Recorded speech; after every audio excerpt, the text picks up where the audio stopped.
Toshkent shahrining Mirzo Ulug'bek tumanida poytaxtning muhim me'moriy va madaniy maskani Hamid Olimjon maydonini obodonlashtirish ishlari davom etmoqda. Loyiha maydonning tarixiy qiyofasini saqlagan holda zamonaviy va qulay jamoat makonini yaratishga qaratilgan. Ishlar doirasida maydon qoplamasi yangilanmoqda.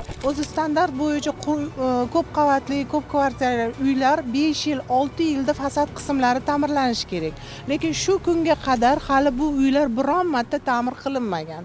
Shu sababli bu uylarni hozirgi kunda, hozir shahar ko'rinishimiz yaxshilashi, Osiyoda juda ham ko'zga taniqli bo'lgan joylarimiz bo'lganligi sababli bu uylar hozir juda ham katta ta'mir talab.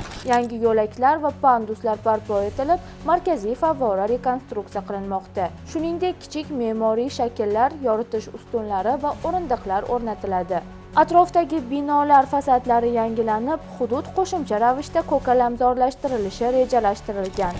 Toshkent shahar Mirzo Ulug'bek tumanida joylashgan Hamid Olimjon maydoni bu MDHda, ya'ni Markaziy Osiyoda ham bir taniqli manzillardan biri. Sababiki, bugungi kunda xohlagan bir manzilingizdan internet provayderlarda bersangiz, aynan Mirzo Ulug'bek deb bersangiz, ushbu qadimiy bir tarixga ega bo'lgan ko'p qavatli uylarimiz chiqadi. Aholi bilan ochiq muloqotni ta'minlash maqsadida obyekt hududida maxsus shtab tashkil etilgan. Fuqarolar shu yerda o'z takliflarini bildirishi va savollariga javob olishi mumkin. Hamid Olimjon maydonini yangilash loyihasi tarixga hurmat va zamonaviy uyg'unlikning yorqin namunasidir.